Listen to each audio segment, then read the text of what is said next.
این انیمیشن جذاب با هم دیگه نگاه بکنیم. میخوام امروز بهتون یاد بدم چطور توی نرم افزار افتر افکت این در واقع انیمیشن جذاب رو با هم بسازیم. پس بزن بریم تو محیط افتر افکت تا بهت نشون بدم.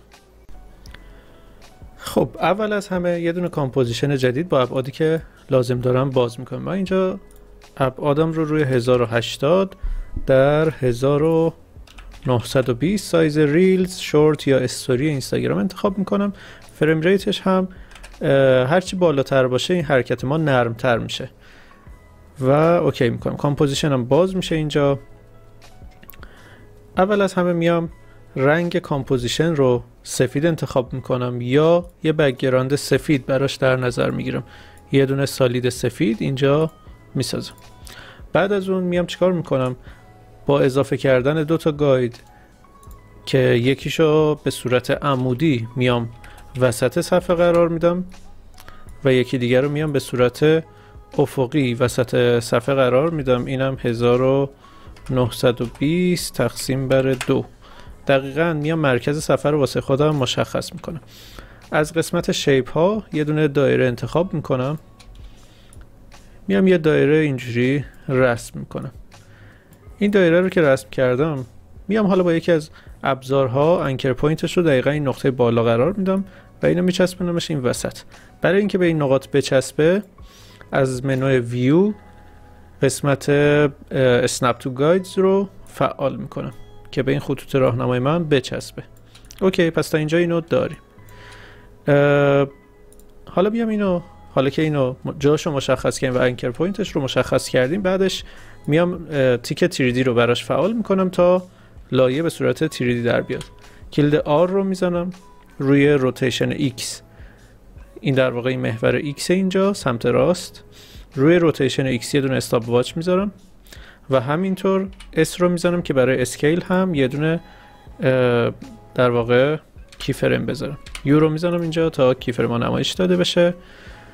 به ثانیه 2 میام و دوباره یه دونه کی فریم با همون اسکیل 100% برای اسکیل میذارم و مقدار X روتیشن رو روی منفی 180 میذارم که اینجوری به سمت بالا حرکت بکنه. ثانیه 1 دقیقاً جایی که وسط صفحه است، وسط انیمیشن من هست، میام اسکیل رو روی عدد 200 میذارم. حالا کی فریم ها رو انتخاب میکنم. کلید F9 رو میزنم و میام به قسمت گراف ادیتور تا در واقع تنظیم بکنم یه مقدار. این کی فریم رو، این دستگیره رو به سمت چپ میکشم، این یکی دستگیره رو به سمت راست میکشم و این دوتا دستگیره وسط رو هر دوتا رو به انتها میچسبونم. با این حرکت در واقع این سرعت انیمیشن من توی این قسمت وسط انیمیشن به بیشترین حد خودش میرسه. کی فریم های روتیشن رو انتخاب میکنم، به همین صورت اونها رو کاری میکنم که توی مرکز سرعتش به اوج خودش برسه. اوکی. حالا اینجا کاری که میتونم انجام بدم، من میام از این شیپ ها دوباره یه دونه رکتنگل انتخاب میکنم، یه دونه باکس اینجا رسم میکنم و از قسمت تنظیماتش میام سایزش رو، اولین لینک رو برمیدارم، سایزش رو به اندازه نصف کامپوزیشنم میذارم، یعنی عرضش رو به اندازه کل کامپوزیشن 1080 و ارتفاعش رو 960 که نصف در واقع 1920 باشه انتخاب میکنم.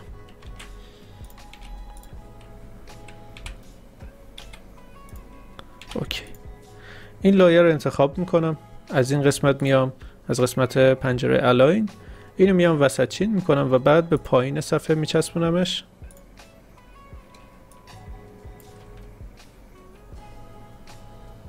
بذار ببینیم این چرا وسط قرار نگرفته. اوکی، چرا کاملا وسط قرار گرفته. و میام دوباره از همین یکی یه دونه دوپلیکیت میگیرم، کنترل دی، و فقط اینو میام به بالای صفحه در واقع الاین میکنم. این دوتا لایه رو میارم زیر لایه دایره خودم. بذار واسه شون اسم بذارم که من پیداشون بکنم راحت. این یکی میشه سرکل، این یکی هم حالا میتونه مثلا رکتنگل 1 باشه، این یکی هم میتونه رکتنگل 2 باشه. این دوتا رو بذار من رنگش هم عوض بکنم که راحت تر پیداش کنیم. مثلا نارنجی میکنم.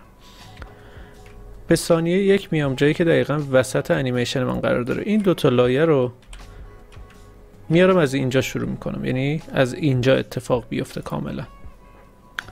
کار بعدی که میتونم بکنم، این دایره یه دونه افکت فیل واسش اضافه میکنم که بتونم رنگش رو عوض بکنم. اولش قرار بود رنگش مشکی باشه و واسش یه دونه کی فریم میذارم، یو رو بذارم که اینجا اضافه بشه.